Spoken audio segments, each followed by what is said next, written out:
This call is now being recorded. Hello students, today we will discuss about finite difference method to solve differential equation.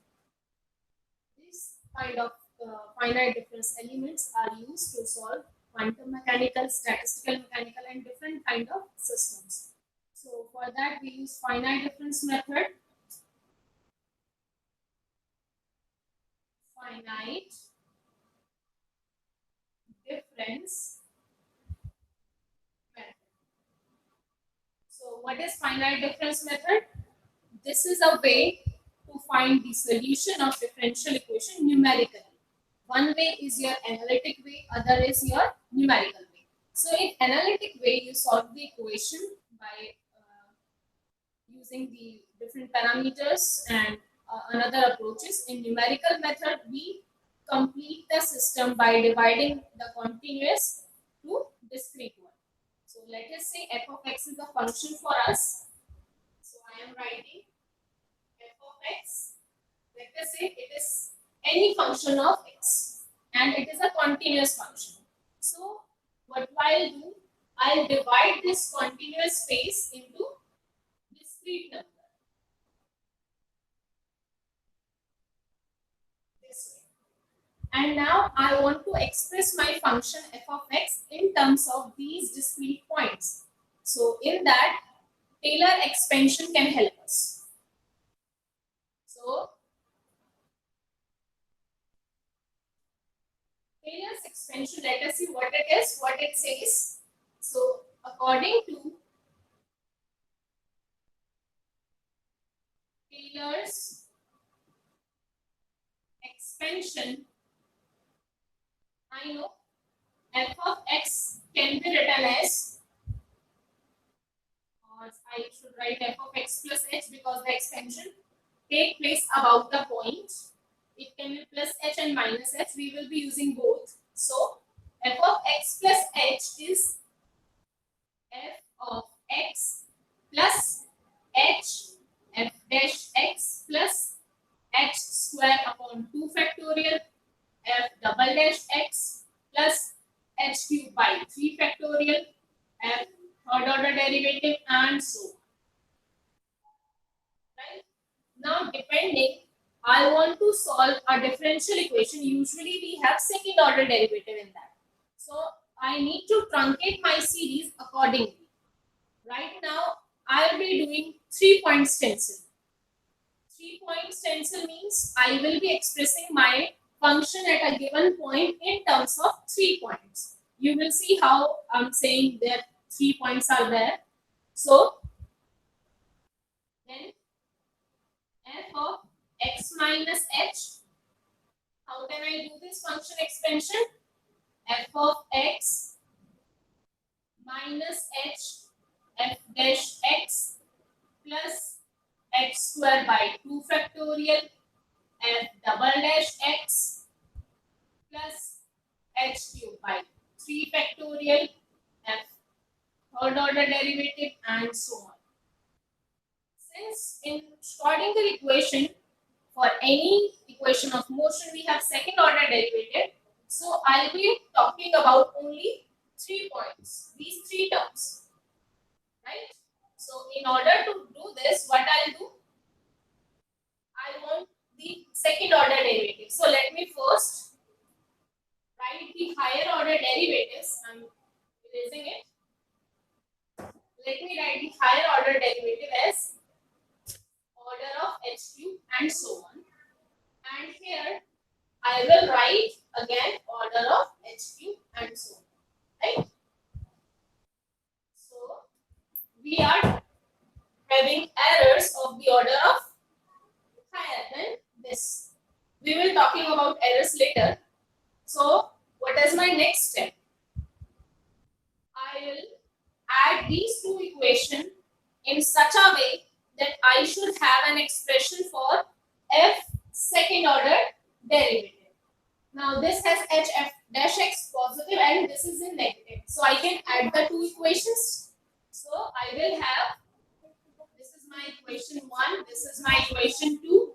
So I can add the two. So I will have 1 plus 2 f of x plus h plus f of x minus h is equal to 2 times f of x, right? These terms will cancel out each other, and here it will be twice of this 2 factorial is 2 only. So it will be h square f double dash x. We can neglect the higher orders. And in order to neglect the higher orders, I need my h to be very, very small. Only then its higher power will be smaller. Okay. So the step size should be very, very small in order to obtain accurate results. This is the key point to remember. So from this f double dash x to f of x can be taken on the left hand side. So it will become f of x plus h plus f of x minus h minus 2 times f of x, right? Then equal to h square f double dash x. This x square will be in denominator on the left hand side. So the expression for f double dash x will be f of x plus h minus 2 f of x plus f of x minus h by h square. So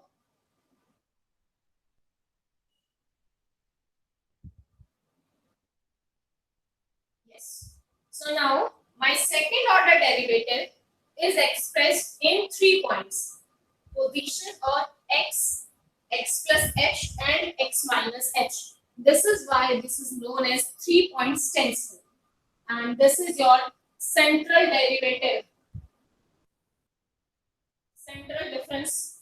We have 3 methods. One is forward difference method, another is backward difference. This one is known as your central difference method. So we have obtained the expression for f double dash x, right?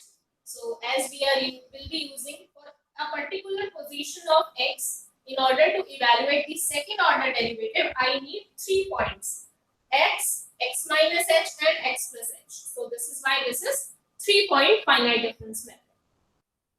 So now the key point is the coefficient of f of x plus h is 1, f of x minus h is 1, denominator h square. So you need to remember the coefficients here are 1 by h square, minus 2 by h square, and plus 1 by h square. So allow me to rub it. I hope it is clear till this point.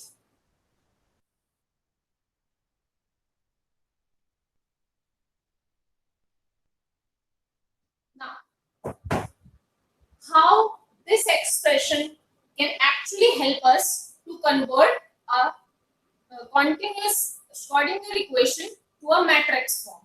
So let us see how that happens. So let me assume a Hamiltonian. What is the Hamiltonian? It is the sum of the energies of the system, that is kinetic plus potential. And the kinetic energy is expressed as minus h cross square by 2m, that is the mass, then d2 by dx square plus potential energy, P of x. I am assuming a conservative system. This is why my potential is only dependent upon x and not x dot. That is the first order derivative.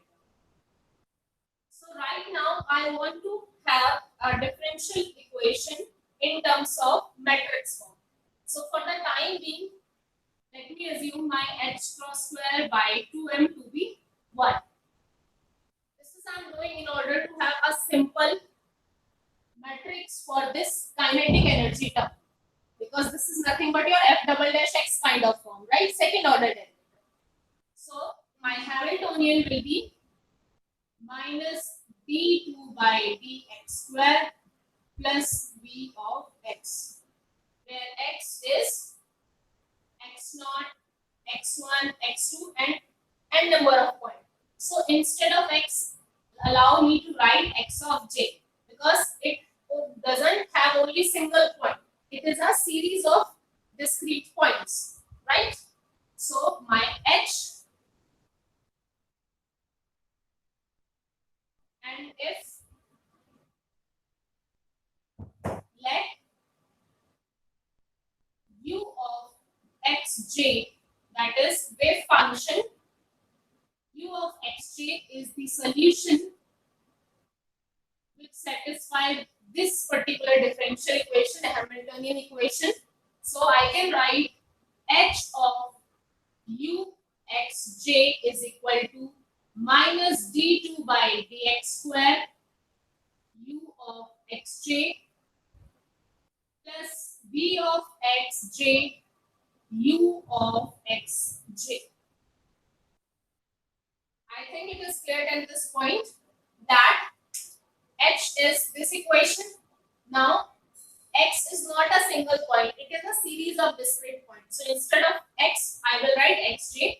Now for this particular equation, u of xj is the solution. So I can write h times, because we have this h of psi is equal to E psi. I'm assuming you must have read about it. This is the characteristic equation which give us the energy eigenvalue and the wave function. So we will diagonalize this equation in order to achieve the energy eigenvalue and the wave function. So u is your wave function here, u of x2.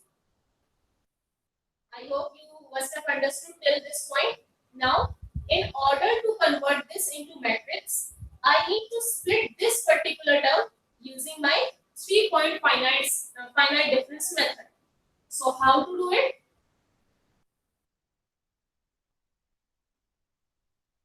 Remember this equation? This is 2. Yeah. So I can write this equation satisfaction to all points because it is for x naught, x, it is true for all the points in the system. So I can write h of u. Now x I is equal to E psi, right? So I can write that this particular equation h u of xj is equal to E u of xj. And what is the value of h times of this? Equivalent to this. That is minus d2 by dx square u of xj plus b of xj u of xj equal to E times u of xj. Now this is nothing but u double dash xj plus b of xj u of xj equal to E times u of xj. Right? Now I know the expression of this. We have seen it earlier also. That is minus outside. The expression of this is for f of x, we have written f of x plus h, right? So for here, I'll write u of x j plus 1 minus 2 u of x j plus u of x j minus 1 subscript divided by x square. This x square is not your Planck's constant. This is your step size. Please remember it. Then I can write plus v.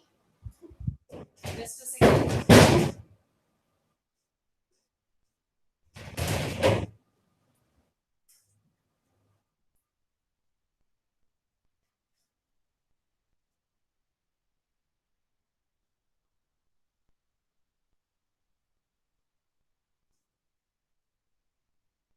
Yeah. So I can write plus. This is only the first term. So the bracket sign will be similar. Plus v of xj u of xj equal to E times u of xj. Then the second. So let me allow to write equation in terms of J's subscript notation. So it is minus 1 by x square uxj plus 1 minus minus plus 2 by h square u of xj plus minus multiplied, so minus u of xj minus 1 by h square. 1 by h square. So write it that way only, minus 1 by h square. Right? Plus v of xj, u of xj equal to e times u of xj. Now, we have obtained where we can divide j as per our notation, that is 0, 1, 2, to which point we want to consider, right? So now what I need to do, expand it for all points. So how to do it? For j is equal to 0, this will be minus 1 by x square u of x. J0 means x1 plus 2 by h square. Let me write minus 1 first and j plus 1. I'm writing it in successive order. Right? Like this term first and that term that. So that j is in such a place. So 0 means j minus 1 will be minus 1. Then 2 by h square u x of 0 because j is 0 minus 1 by h square u x j 0 0 plus 1 1 x1, then plus v of x0 u of x0 equal to e u x0. Now for j is equal to 1, for j is equal to 1, I will have minus 1 by h square u j minus 1, j is equal to 1. So 1 minus 1 is 0. U x of 0 plus 2 by h square u of x1 minus 1 by x square u of x2, right? And increment plus v of x1 u of x1 equal to e u of x1 and so on, right? So if you notice, let me write one more in order to have better comparison. J is equal to 2 minus 1 by x square u of x1 plus 2 by x square u of x2 minus 1 by x square u of x3 plus v of x2 u of x2, right, equal to e u of x.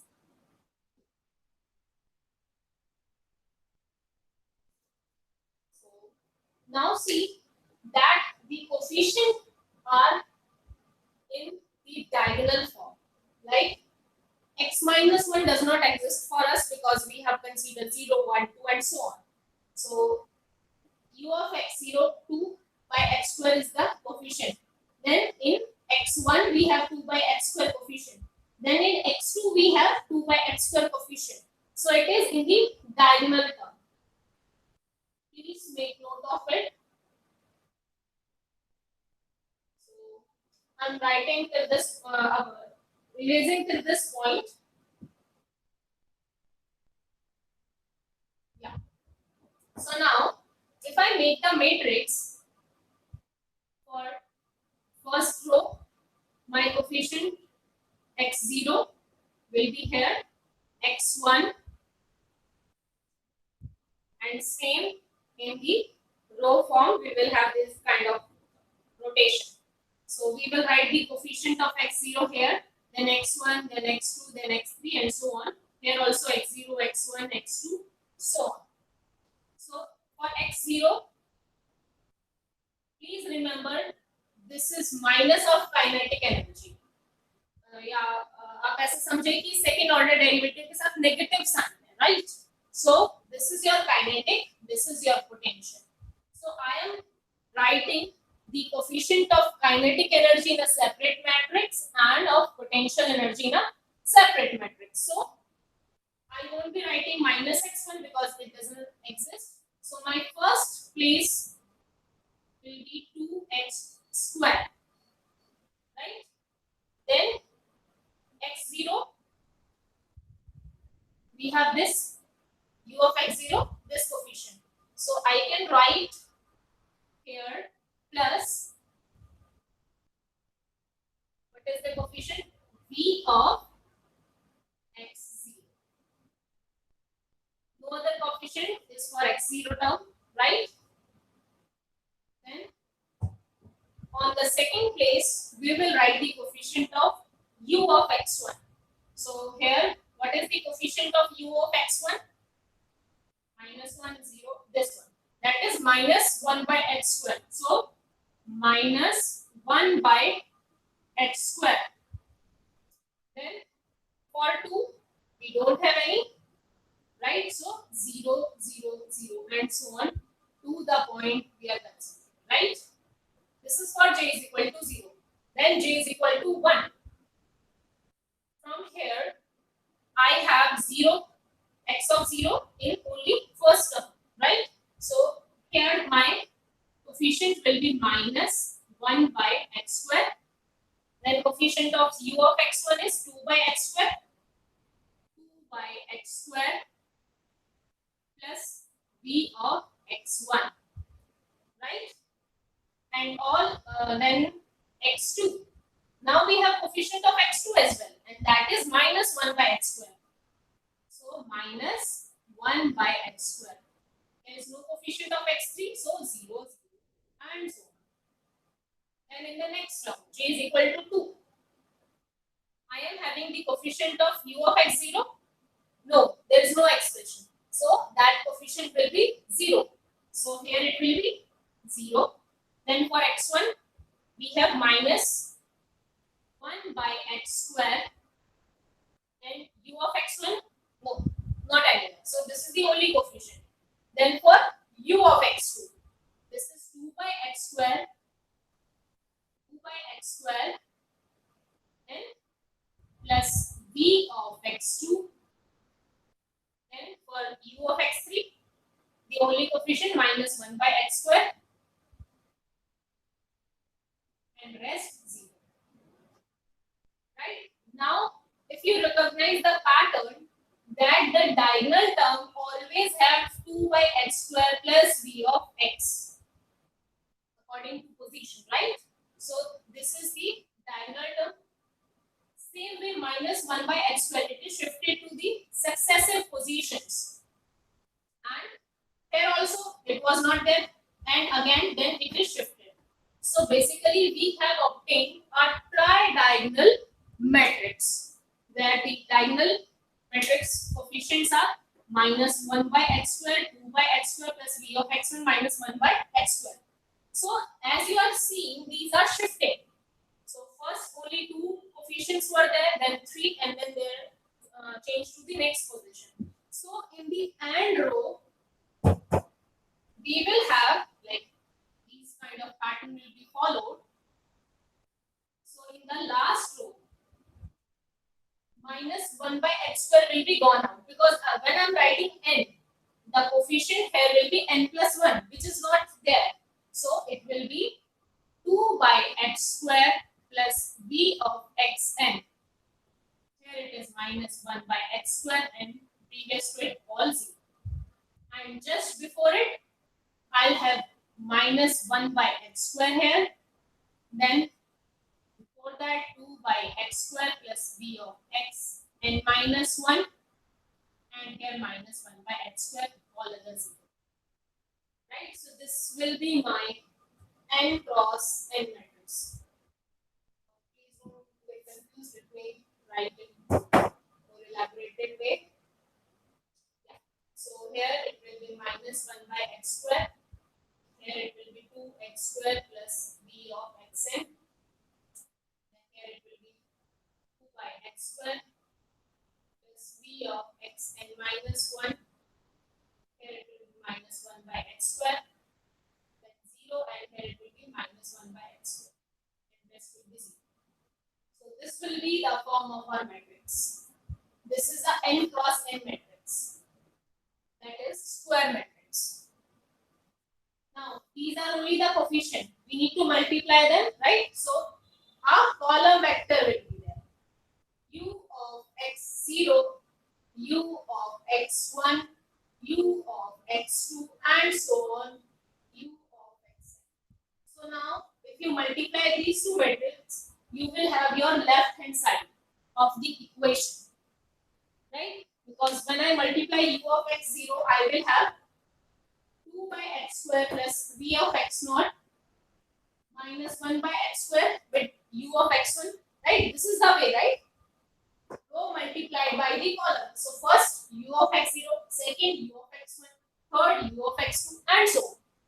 So this way you have made your equations into matrices. Same way we can do for the right hand side. So let me write that. So this is my left hand side. In right hand side, I had E times equation. So E will be taken care by taking common out, and it will be u of x0, u of x1, u of x2, and so on till u of xn.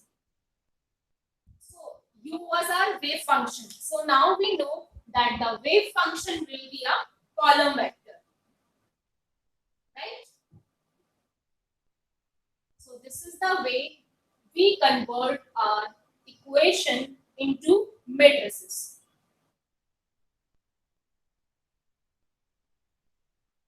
So I thought the reflection was there, so I off the light. This is minus, and this is left hand side, and this is your right hand side. These two are equal. And in this also, the matrix on the left hand side, we see that the potential energy term, that is V of x, is only added in the diagonal terms, right? So I can take it separate. So allow me to rub it.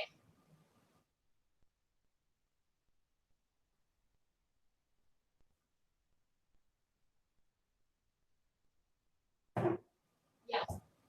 So I can make the matrix as 2 by x square minus 1 by x square, 0, 0, 0, and so on. Next, minus 1 by x square, 2 by x square, minus 1 by x square, 0, 0, so on.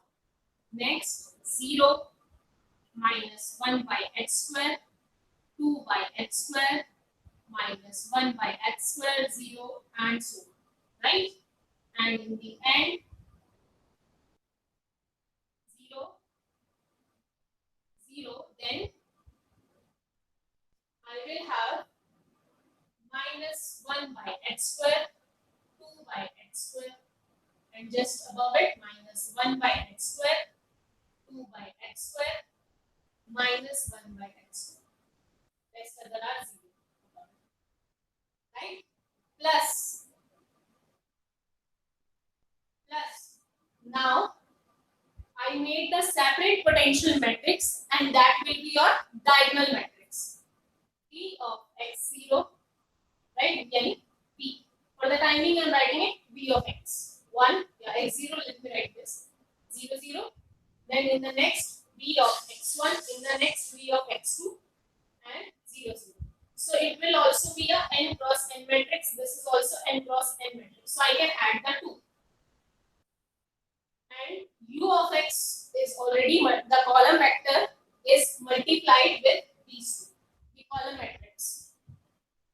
So I can say this is my kinetic energy matrix.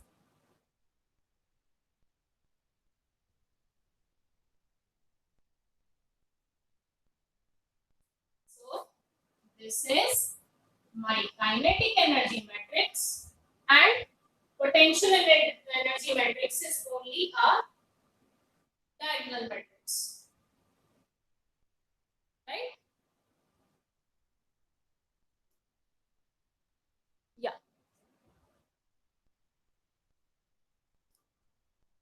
So this is how you obtain the kinetic and potential energy matrices. Now, let me solve a question for you. First, I'll explain you by hand, then I'll tell you how to implement in program.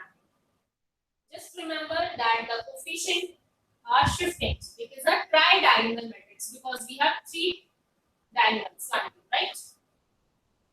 So I'm rubbing it.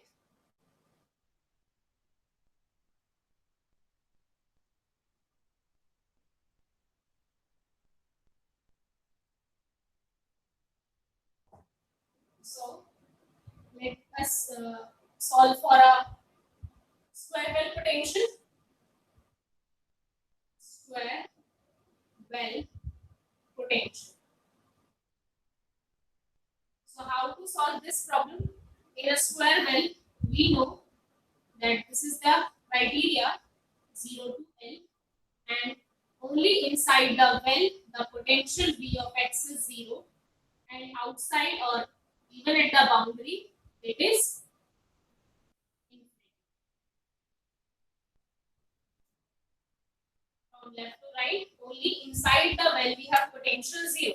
So the Schrodinger equation for it will be h is equal to minus h cross square by 2m, right? Then d2 by dx square plus v of x. But inside the well, for all points, my v of x is 0. So this is simply minus h cross square by 2m d2 by dx square. And now minus d2 by dx square, kinetic energy coefficient we already obtained in the matrix form.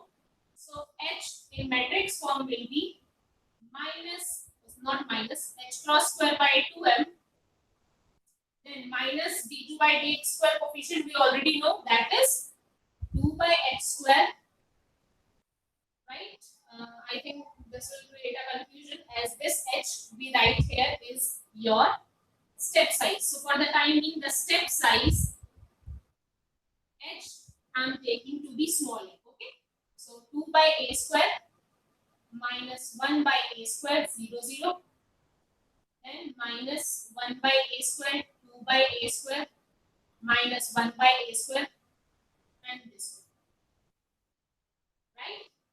So we have understood that how we can convert our differential equation into matrix form. Then how to solve it, right?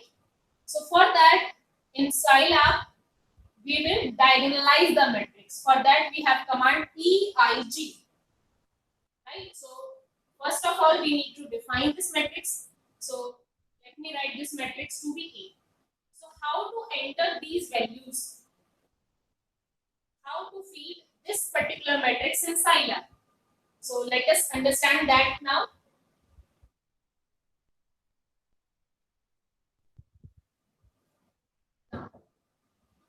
Let me write my matrix on the right hand side, and I'll show the programming part on the left hand side. So it was 2 by x square minus 1 by x square 0 0 0 minus 1 by x square 2 by x square minus 1 by x square 0 0, so on. In the end,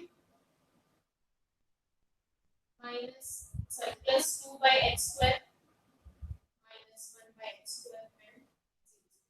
So you see, there will be three non-zero values from second row to n minus 1, and only two elements in the first and in the nth row, right? So in order to feed it, also in the second row, the non-zero coefficients are in the rank of 1, 2 and third column, right? Same way in the third row, the non-zero coefficient will be in the column second, third and fourth column, right? So you see, second row have 1, 2, 3. Third row has 2, 2, 4.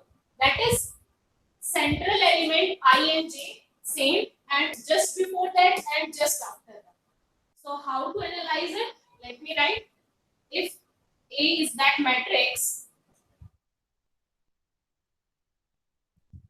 so first of all, we will define A to be a zero matrix of order. Let us say I'm making it 100 by 100 matrix, right? And then I can convert it to the square matrix. You know the command in the programming, we have zeros, 100, 100. तो भी notation में आपका, right? Now, in for a matrix to feed an element, we need to give its row and column value. So in the first argument, we provide row, and in the second, we provide column. So in first row, for first to second column, right? In first row, first and second column, I want my arguments to be 2 and -1.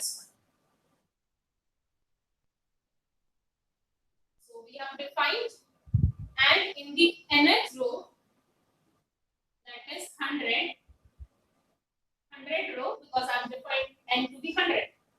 From 99 to 100 column, my coefficient will be -1 and 2. Just see if you are getting error with comma, then you don't put it. I think there will be a comma, right? And for in between rows from 2 to 99, I will make a for loop for I is equal to 2 to 99, right? What I need? I need, let me write in the symbol form, for I is equal to 2, I will be less than equal to 99, I plus plus. If you are dealing in your C++ language, and if you are dealing in Scilab, you know the notation, right? So let me give what should to write now in A, as we have understood the pattern that in second row 1 and 3 will be the additional terms. So I can write for ith row, and column number is from I minus 1 to I plus 1, because if it is 2, it should go 2 minus 1 to 2 plus 1. That is from ith row for I minus 1 to I plus 1. Please assign -1 to -1 and add. This will automatically store all the values. Right? Now you must be thinking why I am not taking x square, because in the Hamiltonian, when I'll write minus x cross square by 2m d2 by dx square, in that case a square can be taken out, this x square, that is your a for this time being, right? A square, right? And then I can multiply this with matrix A, because matrix A is not minus sign won't be there, because minus is already taken in these coefficient. So this is my Hamiltonian, and I can define my parameters A, h cross m, and then I can simply diagonalize it. So if you have any doubt, you can write to me, and my mail ID I'll share in the comment box. Thank you.